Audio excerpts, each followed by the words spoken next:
این تروماه، این لیوان خالی توی. باید چیکار کنیم؟ اگر بخوایم ظرف احساسیمون رو به این لیوان خالی تشبیه بکنیم، تو فرض کن تو این لیوان خالی هستی، اینا تروماهاته، اینا ورودیای ذهنته از بچگی تا الان که بزرگ شدی، اینا هم توی تجربه‌ای که به دست آوردی کسب کردی. فقط تروما داره با یه ظرف خالی از احساسای خوب، خالی از ارزشمندی، احساس کافی بودن، از تنهایی نترسیدن، اگر که طرد شدی یا کنارت گذاشتن دنیات خراب نشه. این تروماه، این لیوان خالی توی. باید چیکار کنیم؟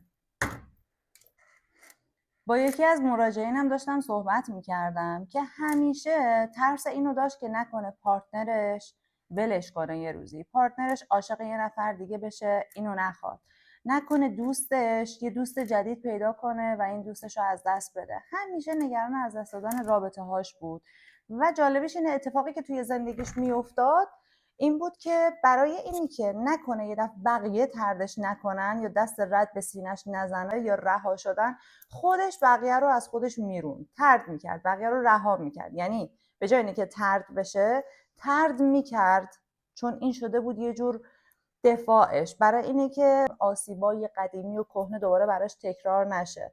توی صحبتایی که با هم دیگه داشتیم به این نتیجه رسید که این خودشه که داره دست رد به سینه بقیه میزنه به خاطر ترس از تنهایی، ترس از طرد شدن. چرا؟ این بنده خدا ظرف عشقش خالیه و خیلی از ماها همینجوری. حالا راه چاره چیه؟ ما که ظرفمون خالی از احساسای خوبه، خالی از ارزشمندیه، خالی از کافی بودنه، چجوری میخوایم اینو درست بکنیم؟ توی جلسه های درمان با ترکیب 2 تکنیک که من با هم دیگه انجام دادم، یوگا و روانشناسی با هم دیگه، ما این ظرف رو با امنیت و آرامش پر میکنیم. میبینی که اولش گلالود میشه، خب برای همینه میرن جلسه های تراپی، اوایلش میگن جواب نمیده. این ظرف احساسی باید توی جایی که احساس قضاوت توش نباشه، عشق باشه، ارزشمندی باشه